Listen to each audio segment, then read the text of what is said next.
Billy Davies? Yeah, it did. I mean, we've obviously had a long conversation this morning, and we've both decided that a fresh challenge is what's needed.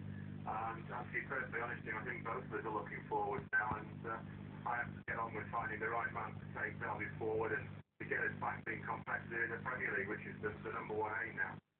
Some would argue, though, that having got rid of Billy and short of 9 others, that you might be preparing for life in the Championship. Well, they'd be wrong, and we are intending to fight every inch of the way to stay in that Premier League. I've become tired of the fact that people say we're not competitive and the players aren't good enough. I've told the senior pros today that I think they are good enough, and they should go out there and start proving it, and hopefully we'll get a reaction from that. And obviously we'll strengthen in the new year, because most of the clubs will be, but we'll also be looking at the players who've got to react positively. That is the key area, isn't it, Adam? I mean, it goes without saying that Derby were criticised for not strengthening maybe in the way they should have in the last transfer window, and that left Billy with a weakened outfit. Well, yeah, we spent some money in the summer, or the board did before I got there, certainly, and it will take more money. It takes a lot to compete in the Premier League, and we've made no secret of the fact we're trying to bring that in. But when I looked around the room and I saw people like Matt Oakley and Darren Moore, real leaders, I think that they will react well, and they will go out there on Saturday positively and try to take the game to Sunderland. Well, Adam, you're the man at the helm now with this club. Now, I mean, obviously tonight Derby fans will want to know, and they want to hear Adam Pearson saying it. Will there be big funds for the new man come the January transfer window? I think it could go either way, that, Jim. I think if we get investment in, then yes, it will be available. Will we spend it all in the window? That will depend how the team react between now and Christmas. And if we're in with a chance, obviously we'll be spending. If we're having a hard time, as we are at the minute, then we'll be more conservative. I will be foolish to say anything but that. I understand behind the scenes, Adam, you've been working very hard trying to bring in further investment, which is crucial in terms of Derby's future. Are you close to bringing in that investment? Well, it's moving forward, but I'm not going to achieve that in the 3.5, 4 weeks that I've been there. It's more like a 6-month period to get that sort of investment in. If we can get it before January, we will, but I would think that's unlikely. But that doesn't mean we haven't got money to spend. We have, but we'll spend it when the time is right, when the club sees fit, and when the right players are available. Because you've got to spend big, as you know, Adam, to achieve anything in this league. Yeah, you have. And there's no doubt about that. When the time is right, Derby County will. It's a big football club. It's the 11th and 12th biggest on gate. Great history. We'll be spending the money, Jim. Don't worry about that. But it'll be spent properly, sensibly, and when the time's right. Now, this is what Derby fans will want to hear now.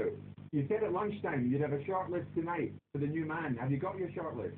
Oh, yeah, we've got a short list, definitely.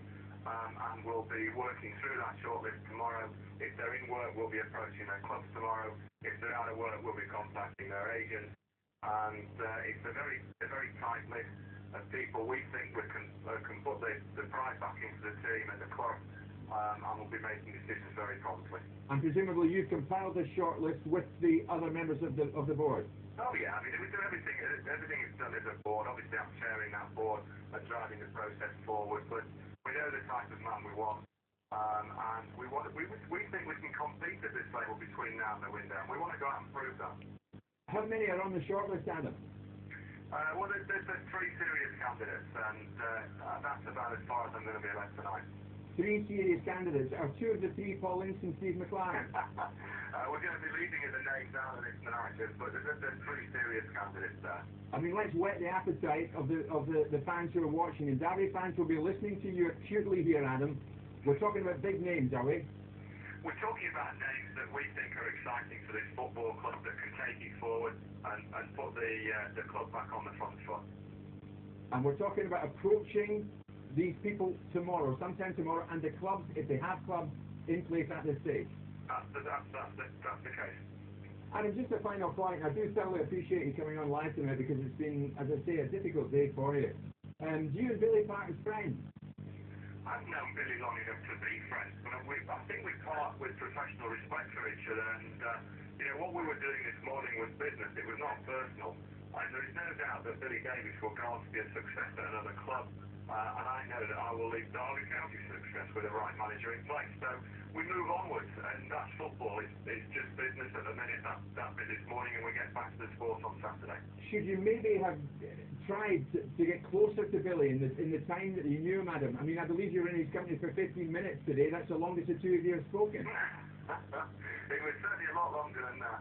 I think that's sort of a bit of a red herring. You know, I think that as far as I'm concerned, I spoke with Billy about players at a formal meeting probably 11, 12 days ago. We've had a lot of phone calls since. I think that really is a bit of a red herring, Jim. And certainly with the new manager in charge, yes, I probably will speak to him more because he will need to be bedded into the club. But, you know, managers are allowed to breathe on their own as well. Absolutely. Adam, I can't thank you enough. It's going to be an exciting time ahead, no matter what. It's an exciting time ahead for Billy Davies. It's an exciting time for you at Derby, and we wish you well. Thanks so much for joining us tonight. Thanks, Jim. Well, Steve, Bruce believes the time has